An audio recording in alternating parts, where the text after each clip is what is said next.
Mhm.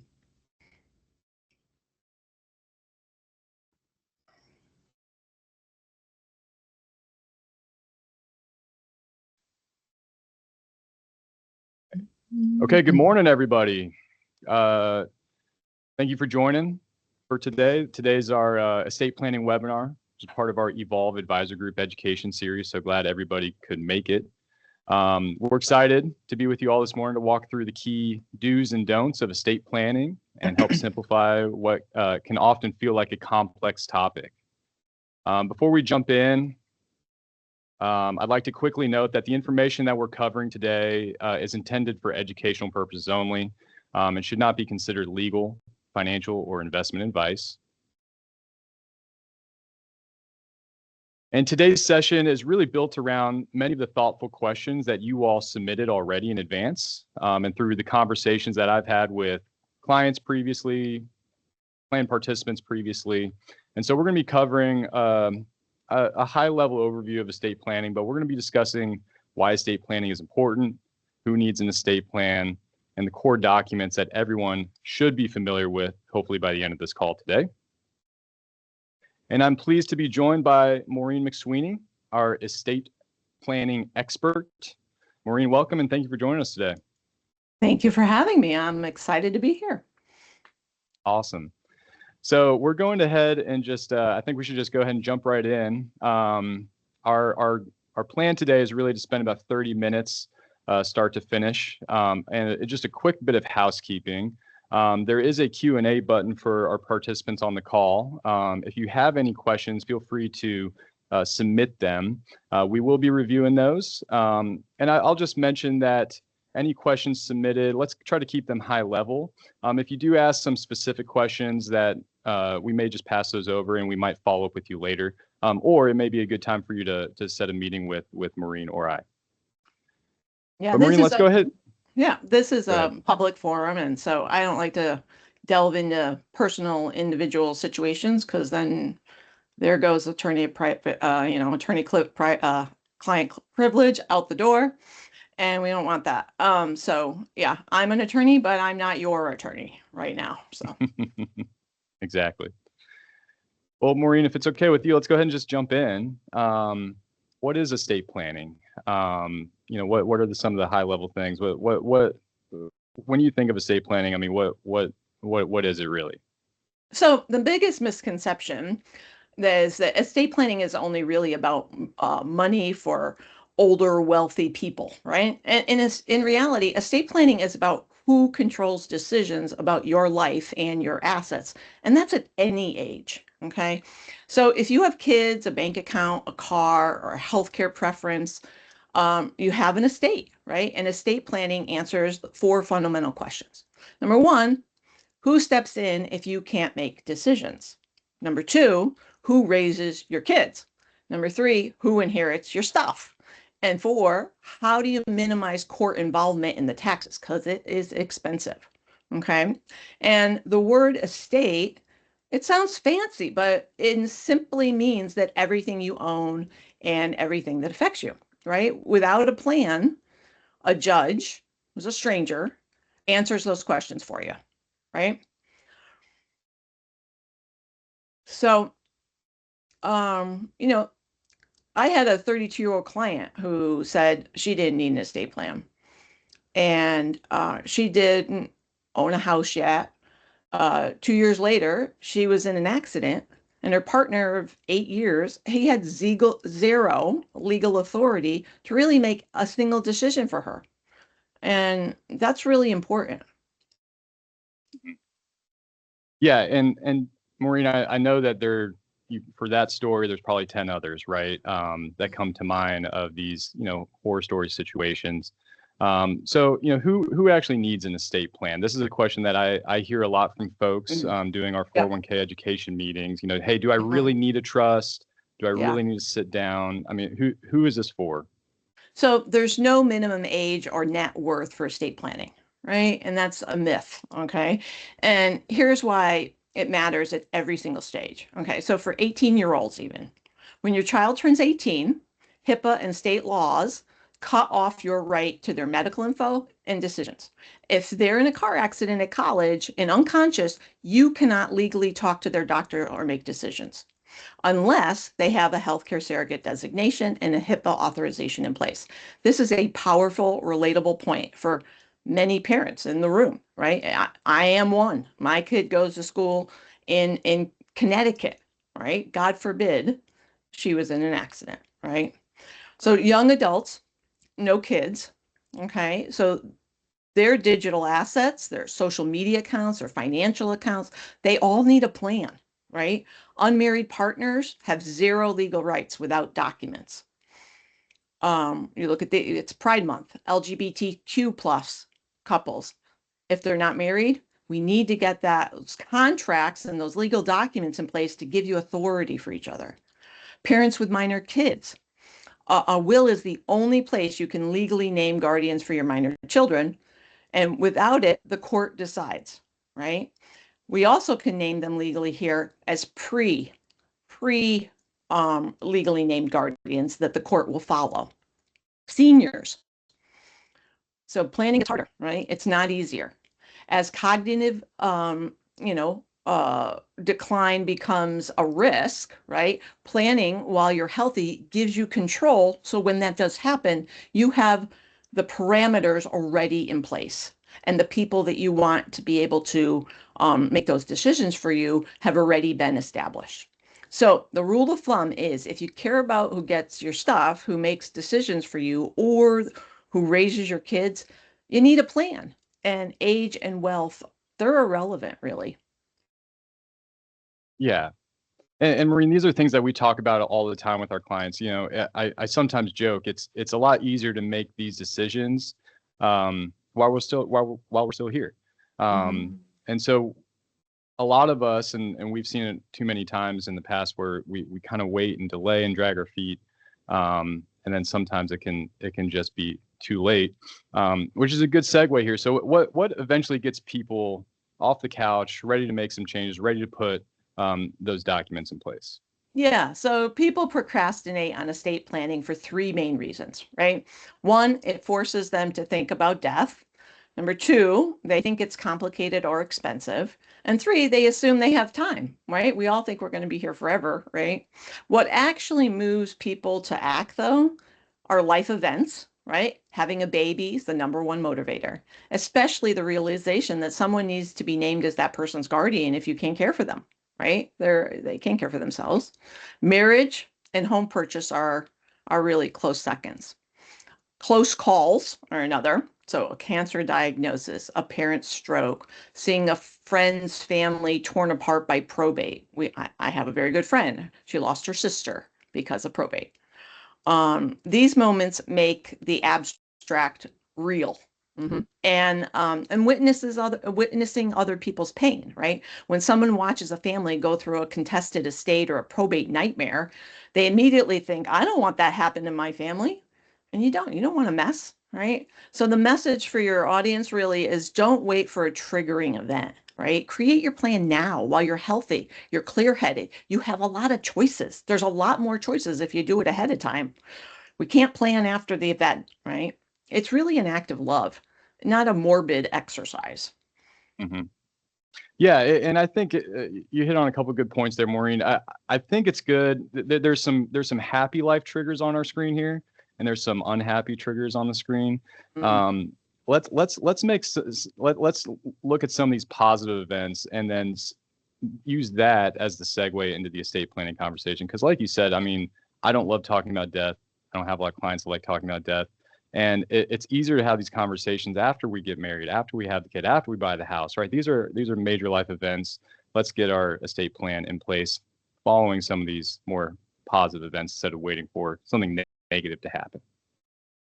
And then Maureen, probably the number one question I get from folks when I'm doing presentations is, okay, if I don't have an estate plan, if I don't have a trust in place, what is probate? How does probate work? How do I protect myself from probate? Can you talk through that a little bit? Absolutely. So Florida intestacy basics here, right? So if you die without a will or a trust, Florida statute 732 determines who gets what, Okay. If you're married with no children, spouse gets everything. If you're married with children from another relationship, it splits between the spouse and children. If you're unmarried, assets go to children, then parents, then siblings, not your partner. Okay. The state has no idea about your wishes or your family dynamics or your values. None of that matters to them. Okay. Probate in Florida, it requires it is required for most assets not held in trust or with a designated beneficiary. Summary administration which is just like a mini probate, is available for estates that are under $75,000 or if the person has been dead for over 2 years. Okay. But formal probate for larger estates can cost somewhere between, I say, 3 to 8% of the gross estate value in attorney fees, court fees, bonds, creditor claims, and so forth. So it's expensive and it's a public record. Anybody can go and look up what you own, who's getting it, when, where, and so forth. Okay, so you're in a public, you can go there. Jimmy Buffett died, what, a year ago or 2 years ago or something? You can go on and actually look at his stuff. It's a public process. Same with Elvis or Jerry Garcia or I don't know, Ella Fitzgerald. All of them went through the probate process, and it's a public process. Guardianship for minor kids. That's another huge one. Without a will naming a guardian, the court decides. And this can include holding contested hearings between family members, right? The state, your estate, pays for all of this. Okay. It could go on for years. And the bottom line, dying without a plan really doesn't protect your family from decisions. It just makes it a strange, it just makes the stranger in the black robe make those decisions, right? So take it upon yourself to make those decisions in the way you want them to go before this happens. Don't leave a mess, really. Right. And I heard you say in the past, Maureen, I mean, there's really, so on the call today, there's two types of people. There's folks that have an estate plan already drafted in place, and there's Mm-hmm. folks that have allowed the government to create an estate plan for them. Mm-hmm. And so we've either made those decisions preemptively on the front end of Mm-hmm. what we want, what we want to happen, or we're allowing someone else to make those decisions afterwards. At the end of the day, these decisions have to get made. And these are Mm-hmm. very real, very important decisions. So thanks for covering that. Yeah. And I mean, so I know I would rather make my own decisions than have somebody make them for me, right? exactly, Uh, exactly. And so Maureen, what goes into an estate plan? What are those documents to really formalize this and allow us to have those decisions how we intend? yeah, absolutely. So the first is a last will and testament. It's only effective at death. Okay. A will does not follow you while you're alive. You can't do anything with it. Um, it does nothing if you're incapacitated, right? So nobody can pay your bank accounts or pay your mortgage or, continue your business for you, right? Or sell your property for that matter. It has to go through the probate process in Florida to transfer assets that are held in your name alone. The only document, um, and this is the only document where you really can name the guardian for minor kids. We do a child protection plan, which is naming temporary guardians as well as long-term guardians for minor kids, so that God forbid you were in a car accident and incapacitated, and the kid's home with the babysitter. The Child Protective Services cannot leave them with the babysitter. They have to they have to take them into temporary custody. So you can name temporary guardians so that that doesn't happen. And those are people that the kids might know, and you'll feel more comfortable with. The second is a revocable living trust. So this operates like, I usually use a metaphor, it's like a little red wagon, okay? You transfer your assets into it and it governs what happens to them, okay? So you personally don't own them anymore. It avoids probate entirely for the trust assets. It's faster, it's private, it's often much, much less expensive. You remain in full control as a trustee during your lifetime. And then upon incapacity or death, you get to name a successor trustee who can step in without any court involvement at all.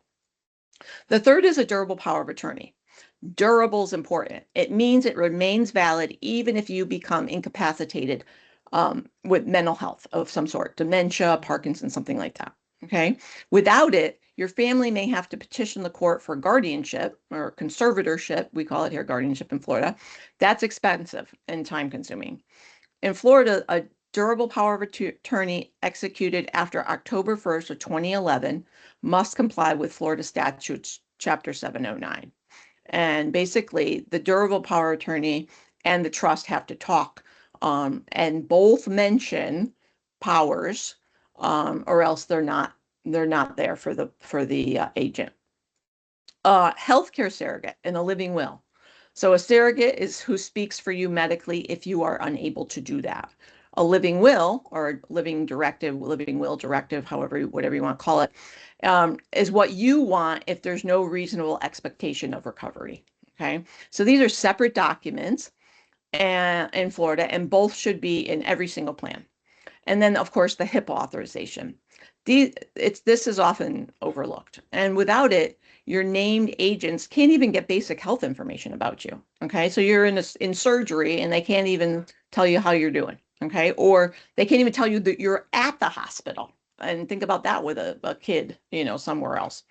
Especially, like I said, it's critical for unmarried couples because there's no relation, and the college student that's away. You definitely want this if your kids are going off to college.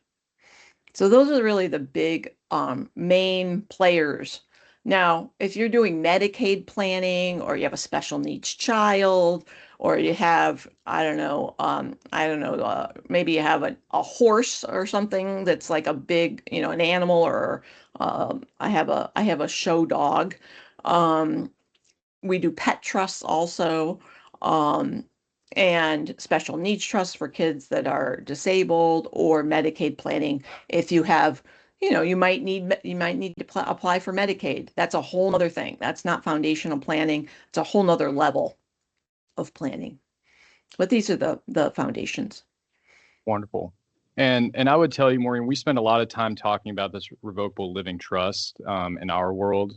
Typically, we're opening accounts in the name of the trust. A lot of the assets are going to live there, but all of these documents are just extremely important to have, it sounds like. Mm-hmm. They are. Absolutely. And then we got a question that came in, if you could just address it quickly. We do have some folks that are outside of the state of Florida. Mm-hmm. So I guess how do these laws, maybe you can't speak to all 50 states today, but I guess how do these laws transfer across state lines? Are they at least similar, or are there some differences that we need to be aware of? Florida has some wonky laws that aren't in some states at all. Every state is different. Trusts and estates is guided by state law, and so it's different across every state. One simple thing is homestead. That's a huge thing here in Florida, and most states don't even have that. Okay. I can practice in every state. I work with a group that it's like over 60 attorneys that work with me. And we have somebody that's in pretty much every state. I think Hawaii is the only one we don't have in there to represent somebody. But if they're from another state and they want to have, set up a plan, I can do that for them also. Perfect.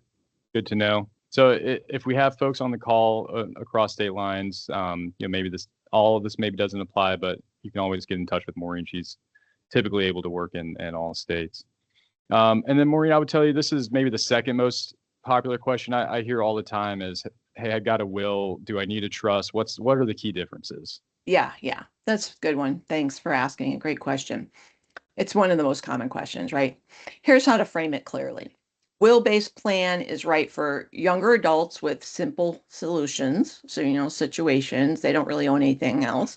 The primary need, guardianship designation, and basic asset direction. Okay. And then assets that pass by beneficiary designation anyway. So perhaps retirement accounts or life insurance or something like that, right? If that's all you have, then you probably could get away with a will-based plan.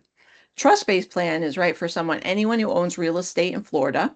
You're going to avoid any type of lengthy probate or real estate somewhere else, right? So real estate goes through probate wherever it is. So if you own, we're here in Florida and you own, a beach house or a golf house in Hilton Head, you're going through probate there, okay? Or a house in the mountains in North Carolina, you're going through probate there, unless you put it in a trust.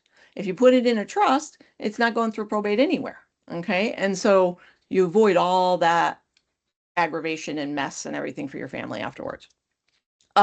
Blended families, super important, where you want to control the asset flow. So this is the, typical wicked stepmother thing, right? So the blended family, he has kids from a family, she has kids from her previous marriage, they both get married, right? What happens when dad dies? His kids are like, oh, she's going to take all our money and run away with it. We can put provisions on that where his stuff ends up in like a shell and for his kids so that she can't do that. Or if he passed away, he couldn't do it to her kids, right? So they're never going to be taken away from them from future divorces or creditors or bankruptcy or whatever. That's really important. People with children from prior relationships, like I just said, anyone who wants privacy and efficiency, because the probate system is not efficient. It's 12 to 24 months for your stuff to go through probate here in Florida. Yeah, everything's frozen and, nobody can pay any of your bills. And if you have family, how are they going to live, right? So much more efficient, private. It's not out there on the internet like a probate process is. Individuals that are concerned about beneficiaries' ability to manage the money. Okay, so we want to make sure you put a successor trustee on it that will then manage the money for the beneficiaries. Maybe when the beneficiaries are old enough or are educated enough from the trustee how to manage that, they can then manage their own little trust if we do, asset protection on it or something, dynasty trust. But that's important if you want to make sure that the money is managed properly. Maybe you have a kid, you're concerned with about gangs or drugs or alcohol or just being influenced maybe by a husband or something.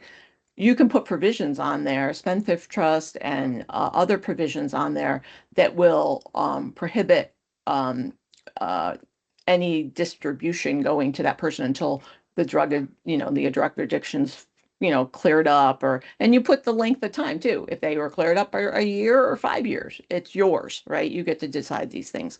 And then the last one is business owners or those with properties in multiple states, like I already said, but business owners really important for their stuff to be, especially these small businesses, to be in the trust. Because what's going to happen if something happens to you? What's going to happen to your business? Nobody can pay the payroll. Nobody can sign the checks. Nobody can do anything because you were the only one doing it, right? So there's no authority. There's no successor.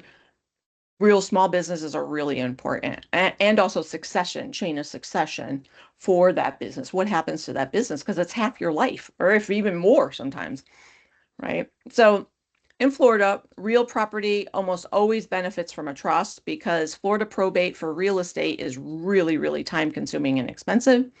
And a trust without a pour over will, we call it, is kind of incomplete. So the pour over will acts as a safety net and it catches any assets that aren't transferred to the trust and pours them back in at death, through a kind of mini probate. Okay. So basically it says, oops, I forgot this one account. I was playing around with crypto and I have $200,000 sitting in crypto and nobody knew about my account. And now they just came across it. And now it has to go through probate. I don't want it. I don't want the person to get it, through probate. I want it to go back to my trust because that's really where I wanted it. And that's what this does. It pours it back into your trust. So the bottom line, most people with any real estate, minor kids, complex family situations are really best served by a trust-based plan. Mm-hmm. Yeah, and really what I gathered from the main differences is trust can be so much more specific. Mhm. When I have conversation with clients, it's, hey, I really want my assets and my accounts to go to my kids, and I want this to be used for their education or my grandchildren's education. And if we Yep. don't have the trust in place, nothing's really preventing your heirs from just using money for whatever they want. Right. And So that also it's in their name, right? So if you make put provisions onto the trust, we call it lifetime asset protection or dynasty trust. When you pass away, what you pass to them is kind of put into like little sub trusts for them. Okay. And you can each one can manage their own when they're old enough to do so, or if you want them to. If not, the successor trustee can manage all of it. But what happens is it doesn't belong to them, right? It doesn't belong to their person. So say they got married and then they got divorced. And maybe the ex-husband is like, hey, that's half my money. The daughter can say, no, it's not. It's not even my money. It's not commingled assets. It's in a trust owned by itself. And so they can't access it. Same with if you're in a car accident and you're sued or you have a bankruptcy, that money doesn't even belong to you. It belongs to the trust, but you can access it because you're the beneficiary of it. exactly. Yeah, I mean, specifying that in the trust is huge, and it can make the world of difference. Mhm. Um, and the Maureen, let's say we have our trust and estate planning documents in place. How often should we really be looking at these and reviewing these trusts? I mean, hey, I got my trust done 15 years ago. I'm all Right. set, Yeah. right? So, yeah, an estate plan is not a check it off the to-do list, set it and forget it document. Okay. It's a living thing. Okay. And life changes and your plans need to keep up with your life. Think about your life. 5 years ago, we were all in lockdown and COVID. It's not the same as your life is today, right? So I always say to my clients, 3 years. Put your eyes on your plan every 3 years. Make sure your life and your plan match, right? You don't want your life over here and your plan over here, and it's going to be a big old mess, okay? Even if nothing dramatically has happened, the laws change, your assets change, your relationships evolve. What if you had a huge blowout with the person who's going to decide if they're going to pull the plug on you? Like, don't do that. Like, what? We need to change that, you know? So, Florida law, federal estate tax exemptions, right now it's really high. It's 15 million. That could go hmm all the way down to two, right? And if you're in the middle there, you're paying 40% for every dollar over that amount, right? So hmm beneficiary designation rules change, the Secure Act. I mean, that it's crazy. So that all can shift in with a minute, we pass these laws all the time, right?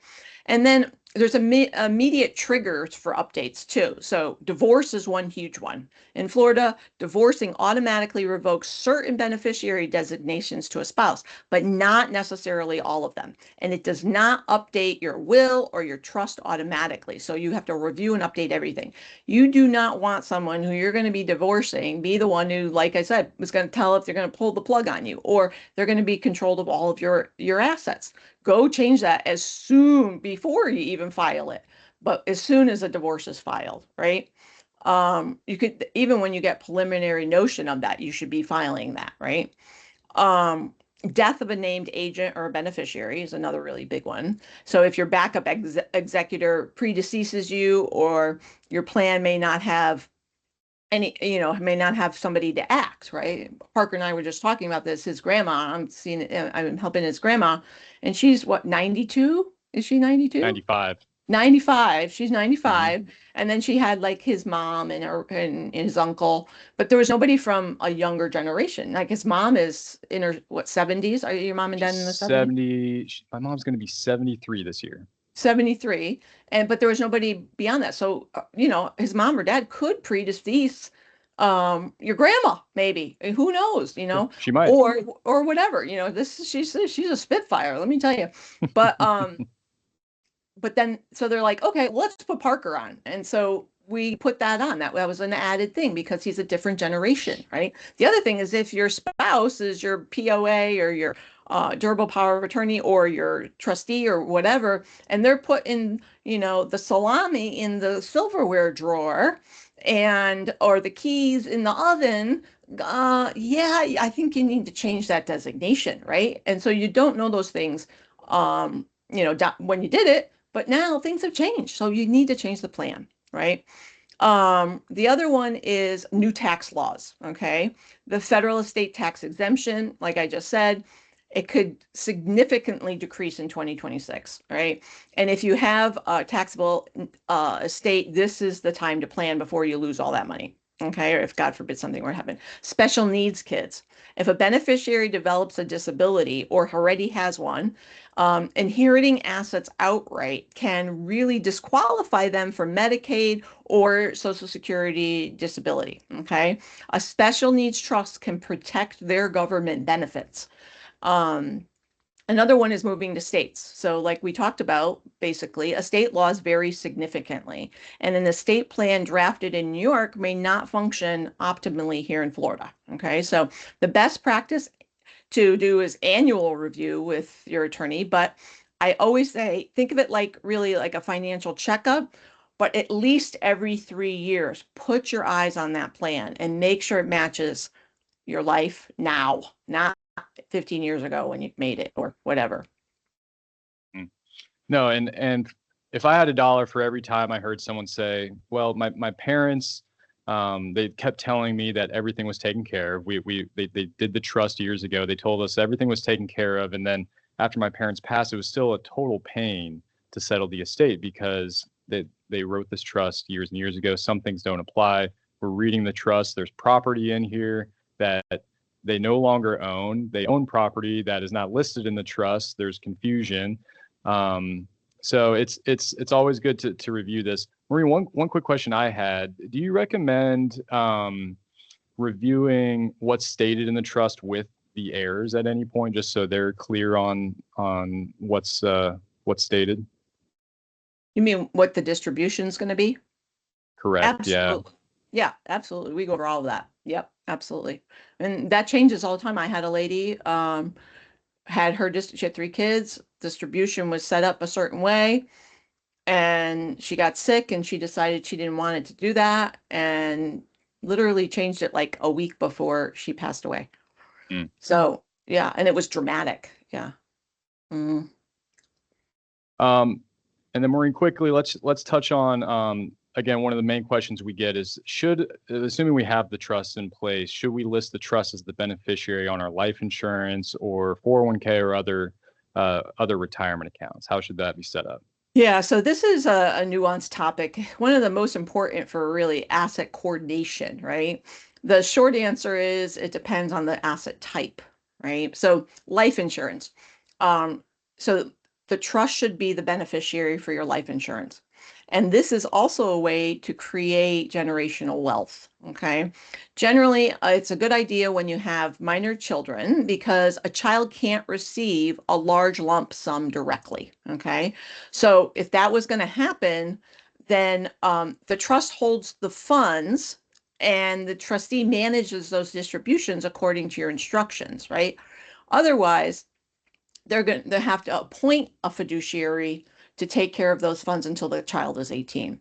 Also, appropriate when a beneficiary has special needs, like we talked about. We want to avoid disqualifying them from public health benefits, from their government benefits.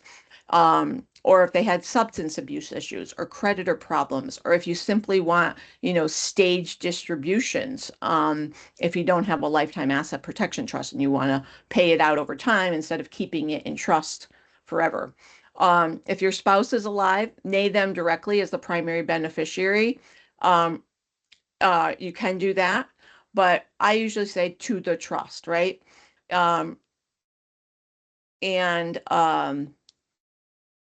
The trust also should be an irrevocable life insurance trust if estate tax planning is a concern, if you're of higher wealth.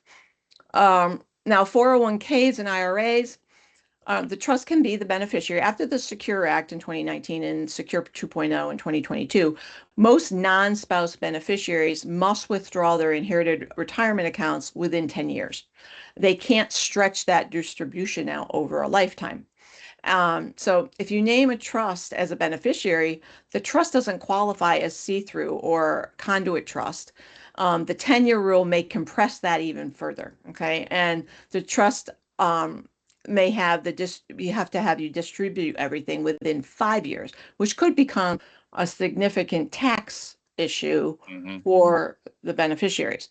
So the other one is the special needs exemption. So a special needs trust can be a qualified designated beneficiary, okay, but only with very precise drafting of that. Now, this requires coordination with a special needs planning attorney, which we do.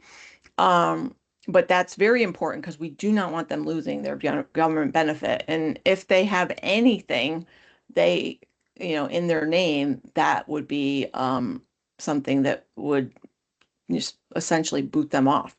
So the bottom line for everybody is never name your trust as the beneficiary of retirement accounts without really consulting an estate planning attorney and your tax advisor, because the tax consequences can be devastating and also irreversible. Mm-hmm. Exactly. And these are conversations, Maureen, that we have all the time. We typically recommend list your primary as your spouse. There's benefits there that your spouse has, but depending on the type of account is really going to dictate the tax outcome of how those assets are transferred. Sometimes there is a tax implication, other times not as much. And so these are very nuanced questions. Again, like Maureen said, definitely consult with your team on before listing anything. Yeah. So And then more. Go ahead. I was just going to kick it back over to you. I really liked this slide that you put together. Yeah. So really, people avoid estate planning because it makes them think about death, right? But estate planning is really an act of love. It's a letter to the people you care about most, written in advance. It says, I thought about you, I planned for you, and I made this so much easier for you. So, three things that you really want to, estate plan to know is like estate planning really is for everyone, right? Not just the wealthy or the elderly. A plan done now while you're healthy and clear-headed is the most valuable thing you can do for your family. You have the most options right now, and they only go away with time. Okay.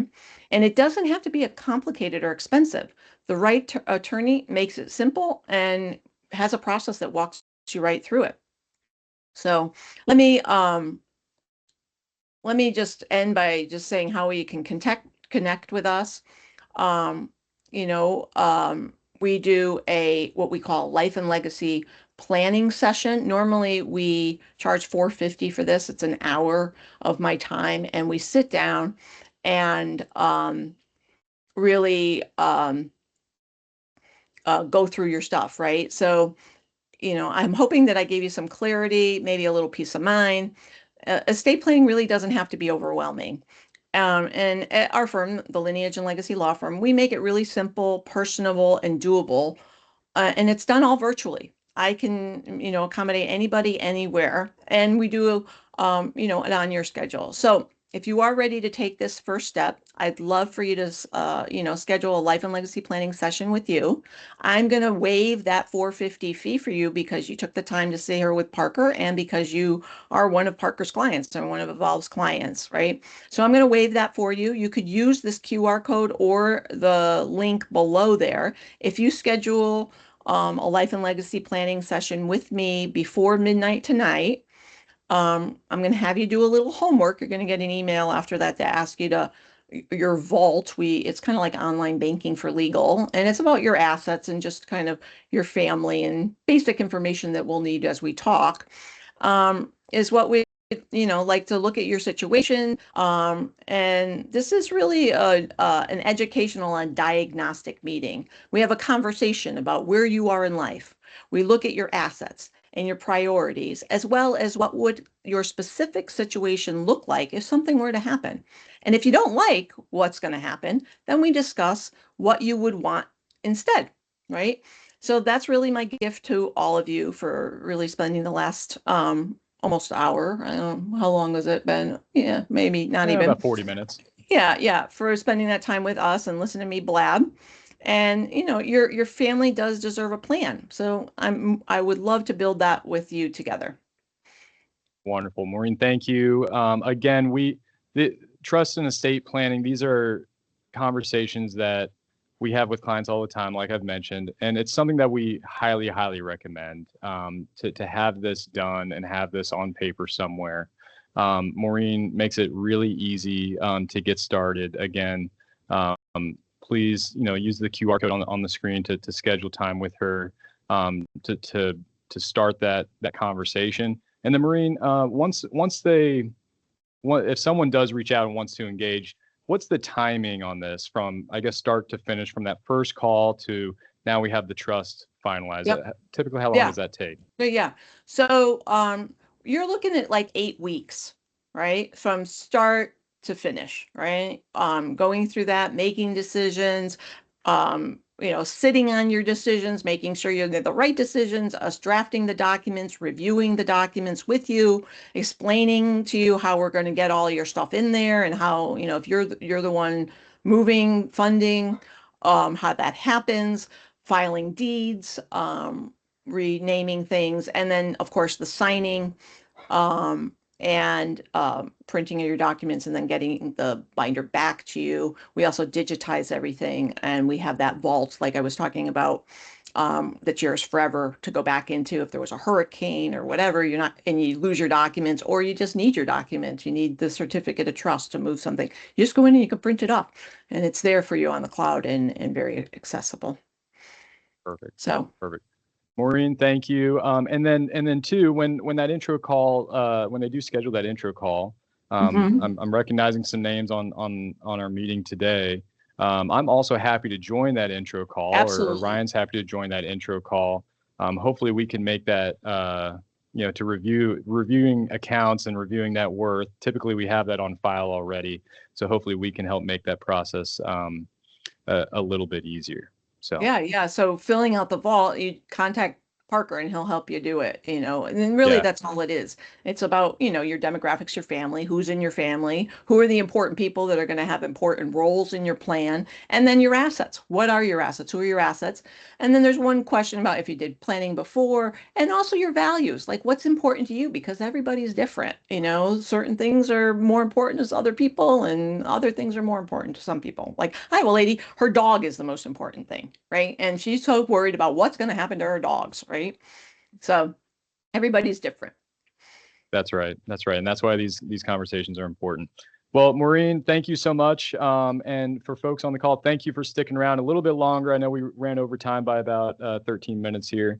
But I will leave this slide on the screen. Again, feel free to snap that QR code, set a meeting with Maureen. And then anyone on the call today, if you have questions relating to your accounts, your 401k plan, your investments, please feel free to reach out to us too. We're happy to sit down and have that financial planning conversation, and then talk about how the trust fits in to your financial plan.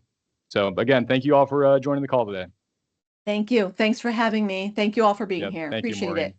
All right.